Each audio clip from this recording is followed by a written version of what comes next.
Hello and a warm welcome to our other episode of Focus on This Week.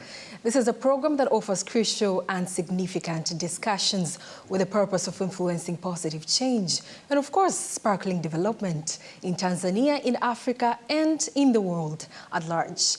Leading the program, as always, I'm your host, Caroline Maleo, and of course, we'll be together from the beginning till the end of our program today. Today in this program, we'll discuss about the significance of peace during the election period. As we can clearly understand that Tanzania is in the election period. Tanzania has long been celebrated as an island of peace, and actually in the country, Tanzania has been a country where unity and tolerance has been a foundation of the country's democracy. And as campaigns for the upcoming general elections in October this year are ongoing, and according to INEC, 17 political parties have qualified to be part of this year's general elections. It is very significant for us to discuss how the issue of peace is very crucial and very important in this election period. As we can clearly understand that Tanzania had adopted multi-party system in the 1990s following the Nyalali Commission during the leadership of the President Mwinyi, the second president of Tanzania. And the recommendations that people made, they really wanted multi-party system. And actually in 1995, we had our first multi-party election where the country actually voted for President Mkapa to become the president of the nation for 2 consecutive terms, then followed by Jakaya Mrisho Kikwete for 2 consecutive terms, and then followed by John Pombe Magufuli for 2 other consecutive terms. And now we are in these other elections. So in this program today, we'll discuss how crucial the issue of peace is in our elections, as we have already understood that in our other previous elections, the country has seemed to be having peace. So today on this program, to dive deep into our discussion, we are joined by 2 most renowned voices in the country. We're joined with Ambassador Francis Mdolwa. Ambassador Francis Mdolwa was an ambassador to Burundi from 2003 till 2010. But Ambassador Mdolwa just told me that he was part of the Kagera War. You're mostly welcome, Ambassador. Thank you. Thank you very much. But we're also joined with Partenus Niagira, who is the well-known political analyst in the country. You're mostly welcome. Thank you so much. But let's start with Ambassador Mdolwa. Ambassador, can you tell us why is peace significant in an election period? And what do we actually mean when we speak about peace in an election period? Thank you very much for having me. Peace is very important anywhere. If you want to develop yourself, want to develop country, want to develop whatever, even the continent, we need peace. Peace will make people think well and definitely achieve goals which are set for development. Thank you so much. Peace can make people achieve goals of development. Niagira, can you tell us, can we really say that we have peace in this year's general elections? Yes, so far we can speak of peace when we look on the critical elements of peace. What are those? One must be harmony, there must be harmony, but also there must be security and mutual respect. And these 3 are facilitated by other elements such as justice, tolerance, and cooperation. All these elements are much seen through our constitution, and the concept of peace is driven from our constitution, apart from a human being being harmonious and living in a certain way of life. Now, when you go to our constitution, of course, there are 3 major elements, or 4. Before we speak of peace, we have 3 areas where we begin from. We begin from freedom, then justice, brotherhood, and then peace. So for us, for example, in Tanzania, when we speak of peace, we speak of majorly of these 3 things: freedom, brotherhood, and justice. Now, when these freedom, justice, and brotherhood are not proper, you can't expect to have peace. Now, like Honorable Ambassadors has preceded saying, when you go deeper into our social life, you will be able to notice we have a commendable amount of harmonious kind of cordial relationship with one another. Thank you so much, Parthenos Nyegira, for that explanation.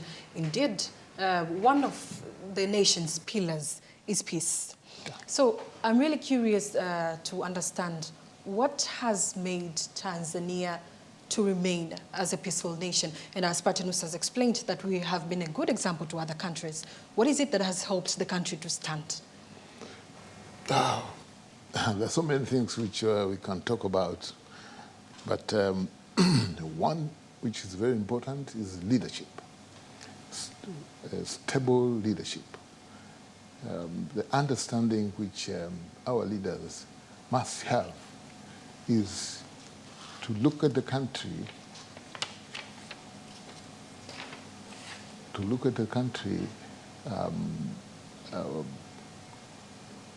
at a stage where we want to see the country developing, and you cannot develop this country if it is not peaceful. Peace is the absence of fighting, absence of misunderstanding, which will give way to enemies.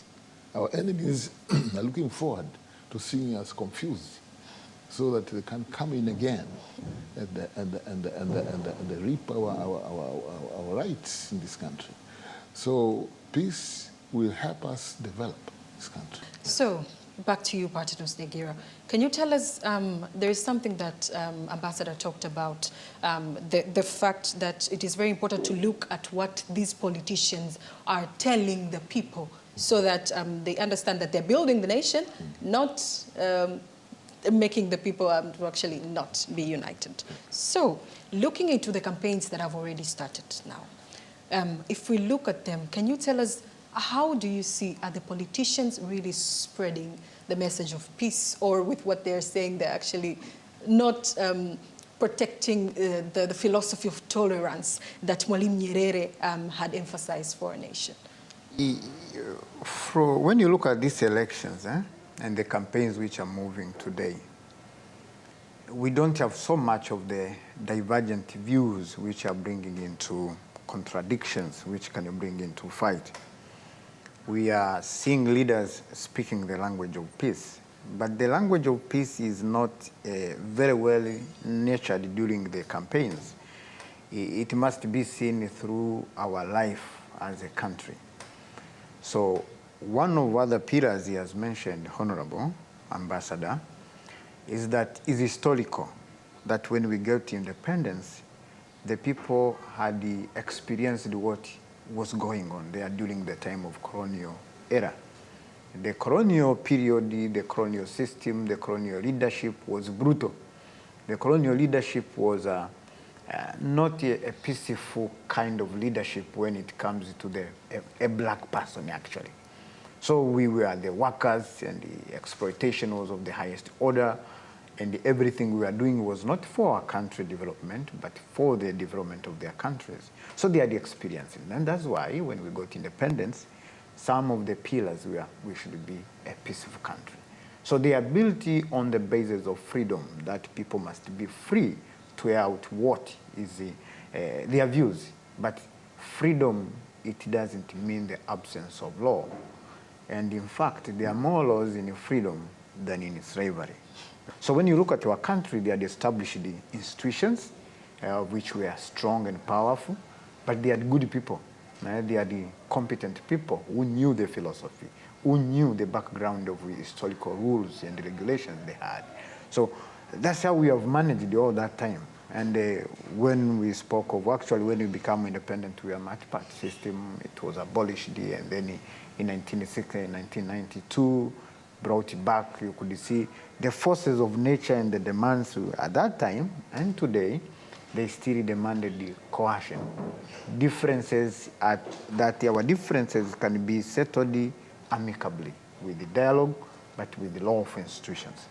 When you don't have lawful institutions, you don't appeal to dialogue, you can't tolerate one another, you don't expect it to have what we call peace or harmony in general. Mm-hmm. So this is what is happening today, that when we are in campaign, we are building from that framework.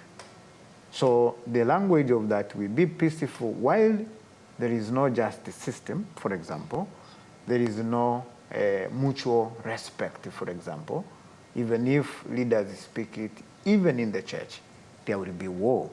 And Ms. Ambassador will agree with me, there will be war. So we need to uphold these values of equity, values of togetherness, of which have been built over years. And it can be seen through our institutions, and our institutions should not be biased. They should not lead and guide things in towards one-sided. No, this is our country. We are all here. We don't have a colonialist here. We fought them in 1961. We got independence. So it's us. So let's talk. Let's dialogue. Let's come up with the reconciliation where we can't understand each other. And of course, we can't say people will stay in the country without having quarrels. No, they will have, because it is a part of human nature. But the ability and the conditions necessarily made to ensure that these people can sit together, listen to each other, iron out their differences, and come out with the solutions is what matters. And this is what actually we still have in our country. But if we lose that, we will not have a just nation. Thank you so much, Bartenos, for that explanation. But something clicked in my mind. Some critics say that in the name of maintaining and protecting peace, the people involved, the legal institution, the police, might somehow violate the freedom to political expression and more. Can you talk about that? Yes, it's true. You see, we still have a colonial structure when it comes to security forces. Sorry to say that. Some of the security forces, for example, the police, is built on is still built on a philosophy of masculinity, the process of authority, that nobody should say no when a police is there, is not built on the basis of friendliness. Is still not built to that line. So the leaders have tried their best actually to be on top of everything to be on top of the police. Now, if you don't have a leader who speaks that, no, the use of excessive force is not proper, they will continue because that's what they have been taught to exercise of. And in fact, anyway, I know Brigadier is here, but I will speak this. Brigadier knows that the military forces are built on a bad intention kind of a philosophy. For example, when they teach you to fire, that bullet does not go to kiss you and give you harmony. It's going to destabilize you and kill you. So in the name, but we say this in the name of protection. So that's why Mwalimu and the rest of those leaders by then came with the idea of humanism and the ujamaa, that we can still coexist, live together. Principles of human dignity started being spoken, and these are very hard to live. And that's why our nation is having a lot of respect worldwide, because you don't find principles such as freedom, brotherhood, issue to deal with justice, peace, togetherness. For us, we are built on that. Common language, where I see yourself as my sister, as my father. We live that life. So this is true. The police is having some excessive force. Is being used sometimes in many things, of which we need to speak about it. If we don't speak about it, it will one time cause us fight. Now there, with what you've just explained, Brigadier General, what do you have to say on that? Yeah, unfortunately, I can't support everything he said, because I've been in the system for a long time.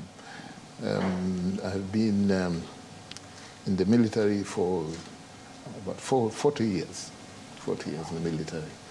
And I'm very happy to tell you that I was among the few who experienced the changes. You see, when I joined the military, we were actually changing the way the military, the colonial military was working in this country. We came with a style which brought the military close to the people. We were working with the people. Where I say the TR of the Tanzania Rifles, Tanganyika Rifles, or the KR, King's Rifles, were working for the king and the masters. So they were not too close to the people. TPDF, Tanzanian People's Defense Forces, were trained, and actually the political education which was given to the TPDF was to make them close to the people. To date, we are actually swimming in peace because the military and of course the other security forces are very close to the people. That's why this country has been peaceful since independence, and it is going to be so. The only problem we are facing in this country is not that the people are bad, whatever. People are infiltrated. The enemy is still working on us. Why is that? Is it that we haven't set off from that mindset? Oh, let me tell you, we have been colonized. And the British gave us independence not willingly. They had a plan to work with us so that they continue to gain what they were gaining when they were our rulers. Yeah. But this must get into Tanzanians' heads. We are not that independent that nobody will touch us. No, no, no, no. They will be working on us.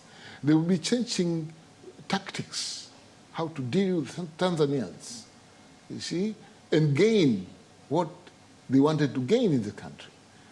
This must sink into our people. We are not that independent that nobody will touch us because in 1961 our country had been declared independent. No, no, no. They are working on us. They will change tactics to gain what they were about to lose. So our people must be together. They must work together. They shouldn't look at each other as enemies. Our people should look at each other as sisters and brothers in this country. We are working we don't have any other country to go to. We are going to be Tanzanians and we are going to die here and buried here. If you go outside, you will be a refugee. You're not going to be considered a member for whatever. If you run to Britain, they can't say you are British. Of course, they will give you papers to say you are British. So, and you will have to be useful in order to be a citizen in another country which is not yours. But here, you can cultivate your cassava, nobody will touch you. But in the country which is not yours, you must be ready to get orders which are against what you want to live, how to live. Mm-hmm.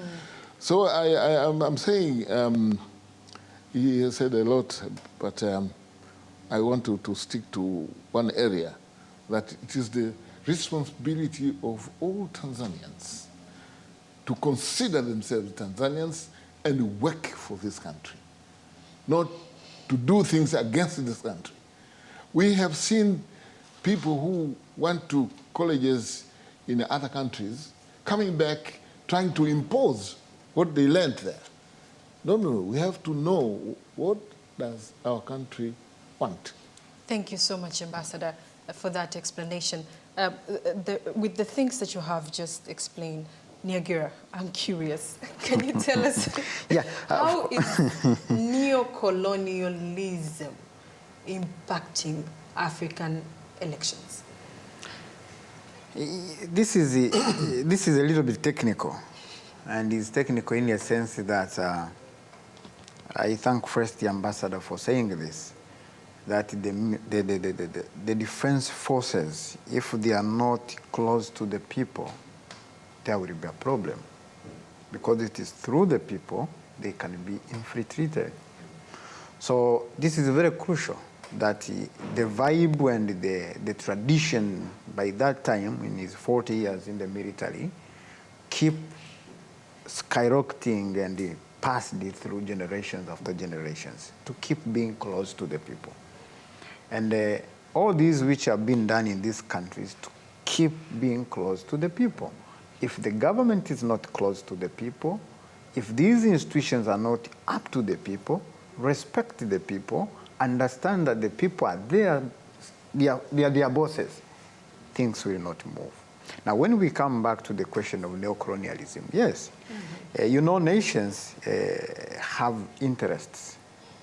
And in this part of the world, we have a lot in terms of natural resources and in terms of many other things. So nations really need to have influence in those countries, either by having a leader whom they are too close to, or by having systems which favor what they want to be done. So during these elections, we expect, as you said, that the enemies to be actually minimized. You can't live without them. The enemies must be there, but you need to have a science of how you manage them. That's why we have a military. That's why we have a police. That's why we have a national intelligence. That's why we have all this, to ensure that at least we can be able to minimize the gravity of the effects on what they do into us. That's why you have foreign missions and the other things. So what I'm saying, for me, instead of talking much of neocolonialism, I want us to dig deeper into our systems, political systems, the democratic processes of which are in our constitution. How do we adhere to them? For example, this time, the political parties have signed the ethics rules and regulations for elections. They have signed also the Spending Expenditure Act. They have signed all this, and they have been informed to watch the language they use. They have been informed to not to have hate speech and incitements. These are the things of which, for us, we needed to hold dear if we needed to keep our elections more peaceful and more successful, of which I haven't seen much being violated. But through the social media and all these we have today, there is a way we need to manage it. And when I say here to manage, I don't mean to take it out. But I remove have a it. question with what you're Yes. explaining. Now with what that is going on Yes. on the social media networks, does this mean that TCRA or our Cybercrime Act is not effective, or what does this mean? It is effective. The problem we have is the philosophical interpretation of what is happening in the social media. And the philosophical interpretation we have is quite reactive to the extent that we fail to know how to manage them. Because you will not close out social media. It will be there. But now, what are the things we have put in place to ensure that you and I can still communicate in a healthy sort of way? So that's why the question of leaders comes in, that the leaders are the ones who are supposed to help us move or surpass these limitations. How? The way they address the people, the things they hold dear. For example, in this campaign, we want to see aspirants speaking dearly from their heart. That when we speak of peace, this is what we mean as a country. We need to see that dearly spoken. When we speak of unity of this country, we need to see it passionately from the people's heart, from the leaders who are vying to be chosen to be presidents or be members of parliaments and etc. Because of what you have seen nowadays in our country, the members of parliament, the councillors, they exclude themselves from the leadership of this country. They say a leader is a president, and so they just wait the president just to look what the president says. But we need to see their commitment towards peace. How many MPs you have seen today, they are speaking peace in a tone of which is understandable to our country? Unity we are talking about. The councillors, you just wait a president, the one who speaks about peace. The rest, they just speak, yes, peace, peace, peace, peace. But you don't see if they have that commitment in themselves. And because they are closer to the people, yes, the president is closer, but they are more closer. They are the closest to the people. They are supposed to be the first to ensure that rules and regulations, laws we have, are respected and followed and interpreted wisely. We have to go back to the early days of our independence. Mwalimu had to leave his office.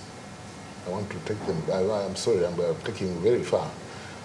See, when we were fighting for our independence, we saw Mwalimu rearranging the leadership. Actually, he formed the government to suit his plans to change the country into a patriotic society which will work for itself. What Mwalimu did was to change the cabinet, and you remember that story that Mwalimu had to leave his office and work as a chairperson of the TANU, so that he can go down to the villages and prepare our people for the fight. Because it was not an easy job. You get independence and you continue with the leadership as if you are a colonial power. See, Mwalimu had to think, look, these people will have to understand the meaning of independence. They must work hard. They must understand why should they work hard. They depend on nobody in the world except themselves. So Mwalimu had to take his time to come down, and in our teachings, we normally give Mwalimu's example, like the bird we call hondo. That bird normally, when it hatches, it takes off the feathers. The feathers. And start fresh with the whatever. Yes. Yes. Mwalimu did that. He had to come down to start with the people, talk the language people will understand, until when again he understood that now I think they can catch up.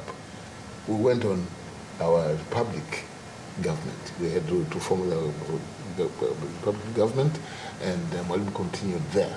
And he had time even to send outside our country to friendly countries groups of young people. I remember somebody called Mapunda who went outside to learn how did the Russians succeed, how did the Chinese succeed.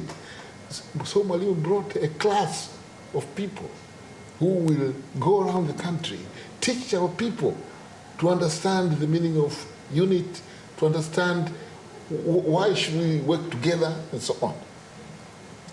Mwalimu worked very hard to do that, and we still have people who knew what Mwalimu was doing, and we are struggling because the fight was big.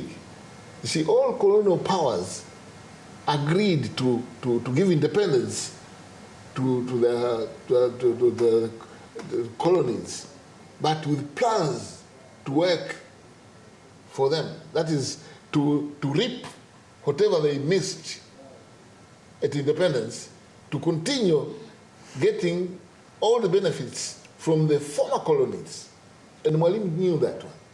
So he said, you must prepare our people. And I'm not seeing that method being dropped now. It is not yet. We are still having that problem. Our people must understand that we have to fight for our independence, just as Mwalimu did as a group. So our leaders today must go back to the seminars, teach our people in the villages how to defend this independence.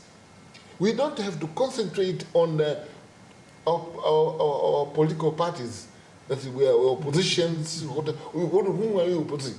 We want all to build this country. If there is something good mentioned by CCM, it should be supported by other parties. And if there is something good mentioned by another party, CCM must be supportive. if it is favorable to our people. This is how we should go. And then this is how we are going to defeat our enemies, because they are not very far from our borders. The enemies are still with us. They will come with a lot of bites to make sure that they are here. You see? Our people, some leaders are very, very fond of what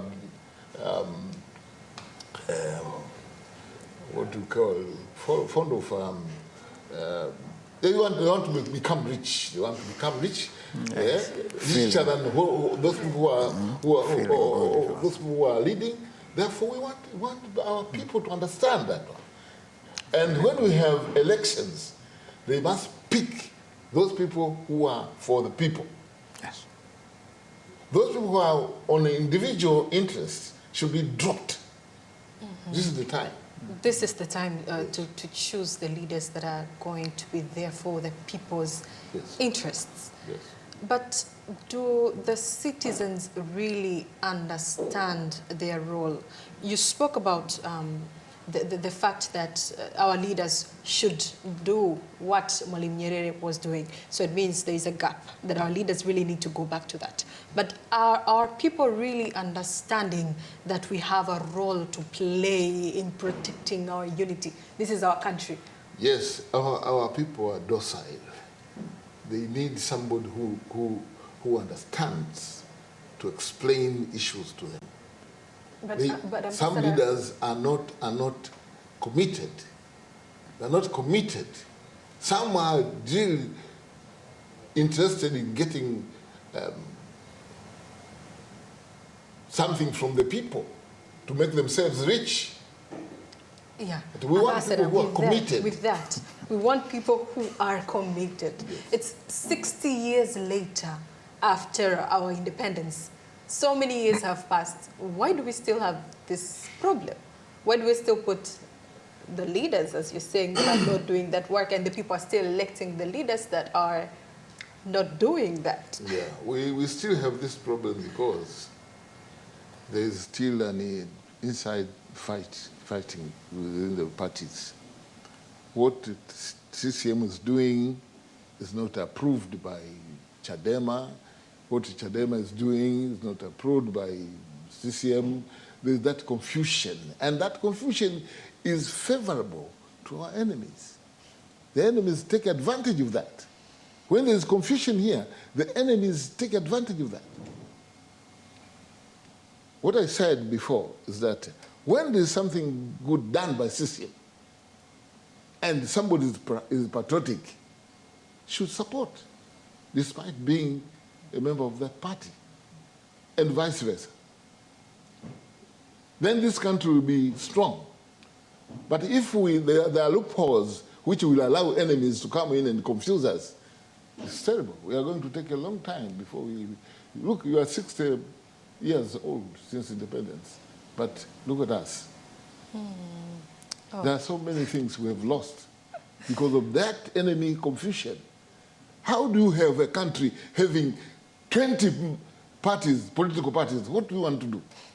20 political parties. Well, what are they for? Isn't that multi-party system that we adopted in 1992 following the Nyalali Commission? How many parties are in America? How many parties are in America? Two major. Huh? How many? Two major. Which we know most. How many parties are in the UK? The two. But they are telling us we have to have more parties to be more democratic. What is it? But they themselves don't have... They want to weaken us. I want to underline weaken. They want to weaken us so that they can come back and reap what they missed. Thank you so much, Ambassador, for that explanation. Dear TBC1 viewers, if you are tuning on TBC1 right now, the program on air is Focus on This Week. And today we're discussing about the significance of peace during the election period. And here at the studio, we are with Partenus Niagira, who is a political analyst, but we're also with Ambassador Francis Mdolwa, who fought in the Kagera War. And actually, the topic here is on fire. Now, going to you, Partenus Niagira. History shows that peace is fragile during election period. If we go back to Kenya in 2007, more than 1,000 people were killed. And during that time, more than 600,000 people were displaced during the election period. If we go back to Malawi, the same things happened. If we go back to Zanzibar in the 2000s, same things happened. What do we learn from these experiences? And why do we keep on having these fights in some of the African countries during election period? Is it that we have lost the unity that the founding fathers of our African nations fought to bring, and now we're working on our individual interests? What's happening? First of all, I want to echo what Mr. Ambassador said.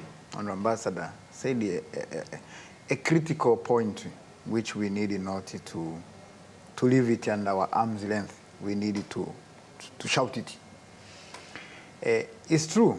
When he is discussing about, he was discussing what I can put it in this metaphor, that a tree makes itself new by dropping the leaves which are old. That's what he was making of. That we have not shaken deeper, or we have not beat against our weight to what we need to be as a country. Yes, 60 years of independence, it brings health, it brings actually positivity to speak about it. That if for other 60 years, will we be still having what we have today and still recall what was during the time of Nyerere? So he was speaking of going down. Actually, when he was speaking of Nyerere, was using Nyerere as a metaphor that leadership has to go down to the ground, to the roots. And you have people who speak to the people. Have the leadership which speaks, which communicates on a daily basis with these people. You see, that's why we have a gap, that what is done by CCM cannot be supported by Chadema, and what's done by Chadema cannot be supported by CCM, and at the end of the day, they will say, don't go to opposition, while it is constitutional. So this is what it's saying, and we need to echo, and the discussion we need to keep there in the other discussions to come, that we need to start now questioning ourselves. These values we have taken today, are they really the values which made us fight for independence?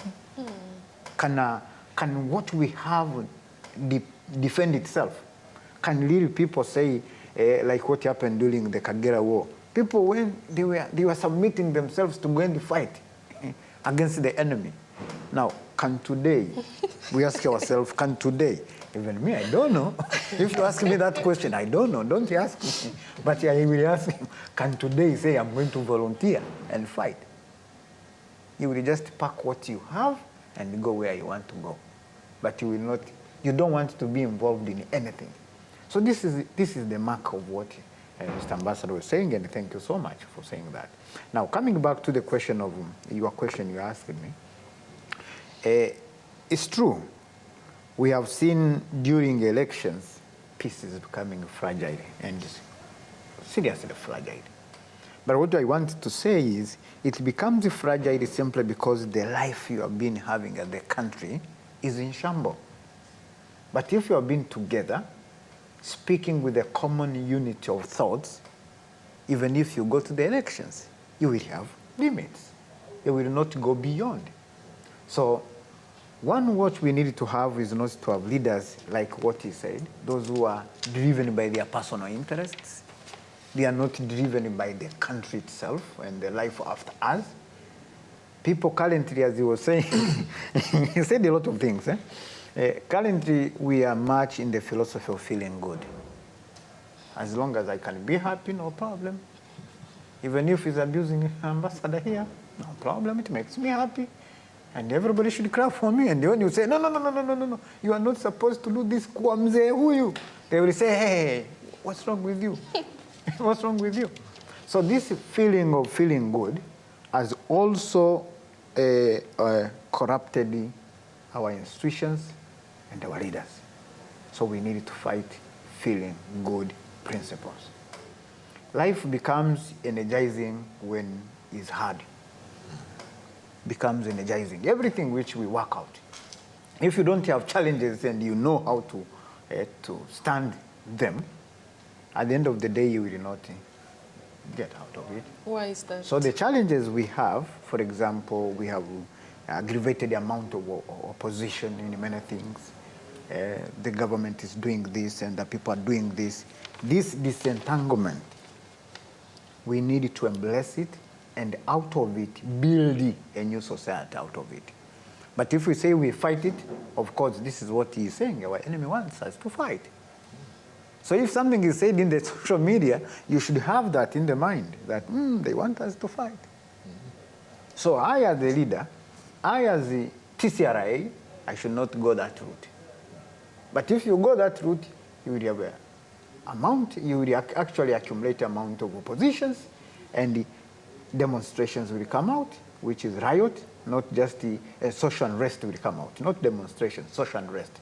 People will vandalize properties, will kill each other, and from there now, medias will catch up. International medias will be here and there. They will show, you see, things have started.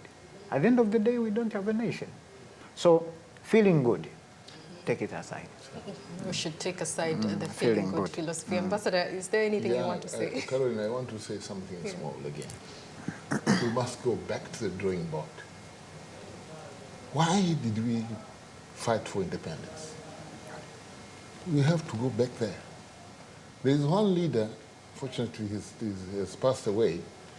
I heard him, I was almost going to the podium to blow him, because he was saying, we must not condemn colonialism. Colonialism gave us some light. I was almost walking to the podium to blow him, because I became very some angry. punch. Because we got independence so that we can do our things independently, with peace. This guy is supporting the colonial powers by saying, why did they go away? Lack of patriotism. There's no patriotism, and he doesn't have any foresight. Look at the kids now who are going to school today.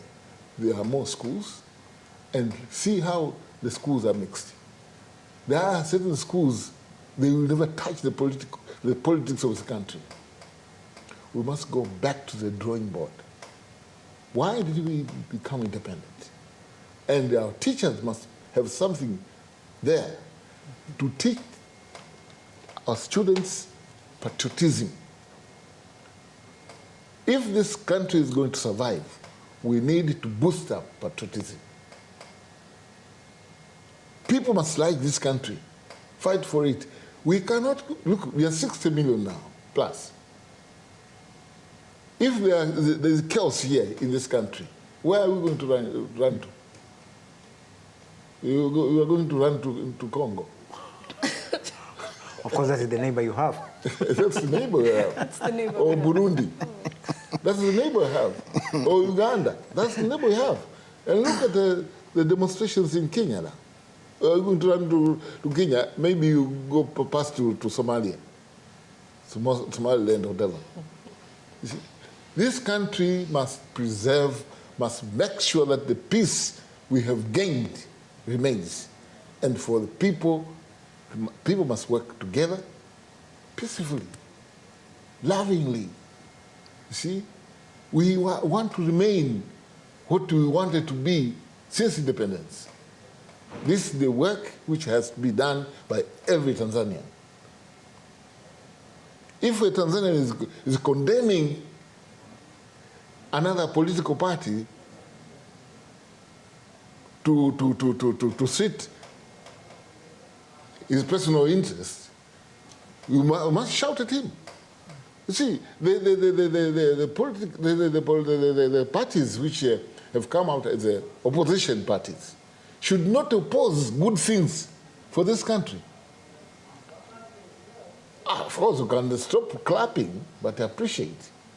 Don't have to clap for everything, but appreciate. That's diplomatically, you just look at it. You just wave. You just wave. Yeah, they just wave. Just wave. Because you believe what is done by that party is good for the people. Yes, for the people. Why should you hate it? We don't want people to start a war in this country. We don't have anywhere to go. Look at your surrounding countries, the bordering countries. Which one are we going to run to? Tanzania. No country. We must work hard to make sure that our independence, our peace is preserved. This is the duty of every Tanzanian. The question of saying, this is coming from Zanzibar, this one is coming from Bukoba, this one is and you hate him to the extent of killing him, is wrong. We don't want war in this country. We want peace to make sure that there is development in this country. Thank you so much, Ambassador. With what you just explained, it is clearly that philosophy that Mwalimu Nyerere advocated for, that we need to tolerate each other without considering the race, the tribe, or any of those things. Now, to you, Parthenos Niagira. Can you tell us what is, now we have clearly understood, as Ambassador has explained, that everyone has a role to play. We understand that the media reaches the masses easily. What should the media do now to spread the message of protecting peace and unity of our nation? Now we clearly understand that the crisis is there. Some people really don't understand about the issue of unity. Now what should the media do, because it is closer to the people? Oh, thank you. Before I get into your question, I want to thank Mr. Ambassador for these words he has spoken. And it reminds us of two things. Going back to where we began. Going back to the roots. There is an African saying which says, a river dries quickly if it forgets its source. So we are soon drying up quickly if we don't go back to our source. That's number one. But number two, he has also mentioned something to deal with the national character. We have lost it almost. And very few elements remains. So national character is the common feel people have in their nation, the common feel. But here, everybody has his feel. And you say, I'm a Tanzanian. So those are the two things. But also added another point, our neighbors. So that's where Mwalimu Nyerere comes up with the economic diplomats, that we need to be there for others so that if anything happens, we have where to run to. And if there is nothing happening, you will die on your own court. Exactly. You won't have somewhere to hide. So as much as we are speaking of having ourselves better, we need to make our neighbors good also. So these missions, diplomatic missions, and the philosophy around it should go beyond our confines so that we can be in a good way of life with our neighbors. And that's why even when you look at our foreign policy, speaks of neighborhood, speaks of friendliness. So we don't ascribe to tit for tat. We ascribe to what this Palestinian Semite said. Whoever slaps you on this, you turn. That you show the part which has beauty, which has not been confronted. You show love and respect. Now coming to the question of media. Of course, the media has to balance the story, has to report objectively. Media, and I have to say this in the national television, media in this country is not given priority. Why do you say that? Is taken as an instrument of speaking, not instrument of building. Is not taken under that seriousness, like how you see the judiciary, how you see the parliament, and any other forms or pillars of government. But media is a serious business in many nations.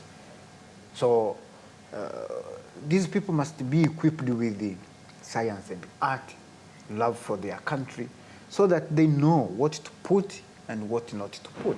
Like what he said, that before we go to ask ourselves anything, the first question should be why we fought for independence.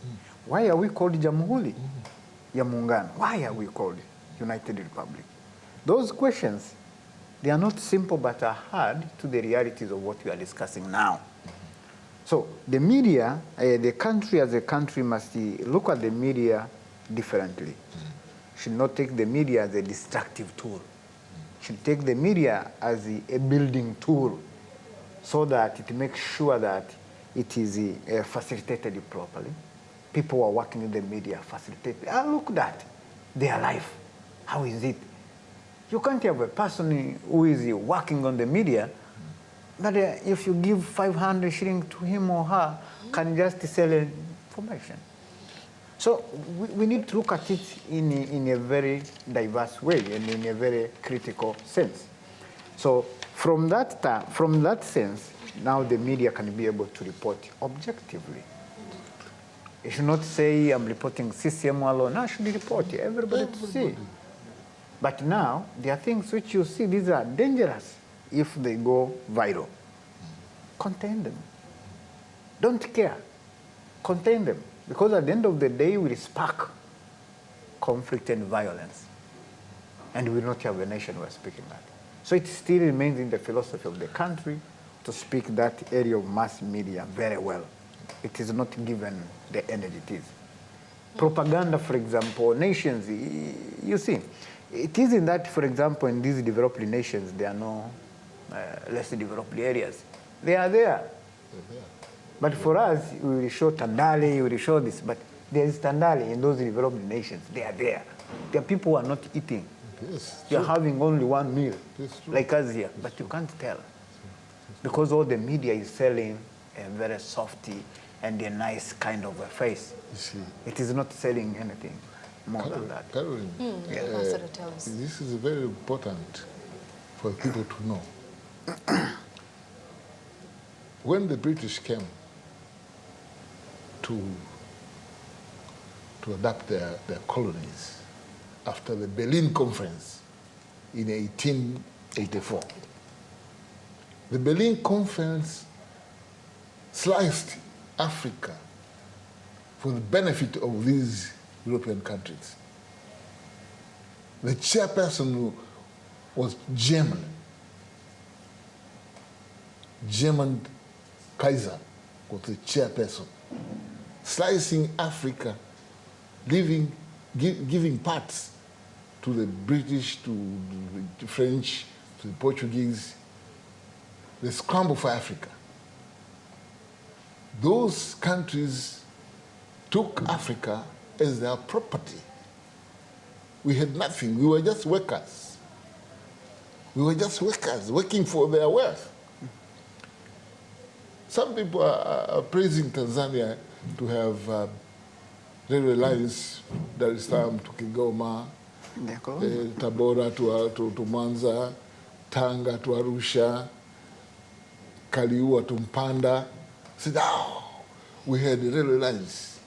But those were built to take our raw materials to Europe. All of them were facing the sea. Everything was drawn in this country to satisfy the needs of the colonial powers. So when we got independence, there will be a stupid man who will say, that was good.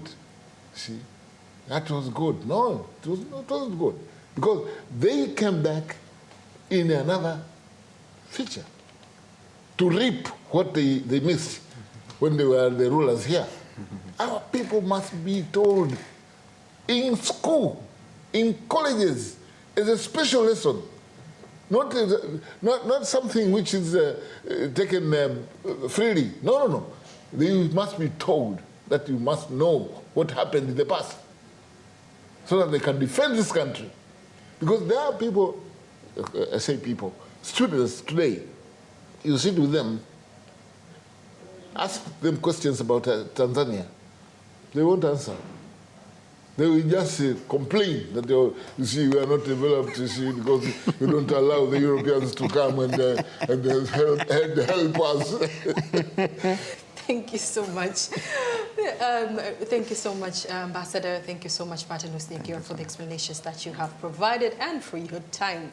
Dear TVC1 viewers, the program on air was focused on this week, and today we discussed about the significance of peace during election period. And of course, emphasis has been put that everyone has a role to play to protect our peace. The leaders, the people, everyone should play their part. Leading the program, I was your host, Caroline Maleo. Until next time, bye-bye.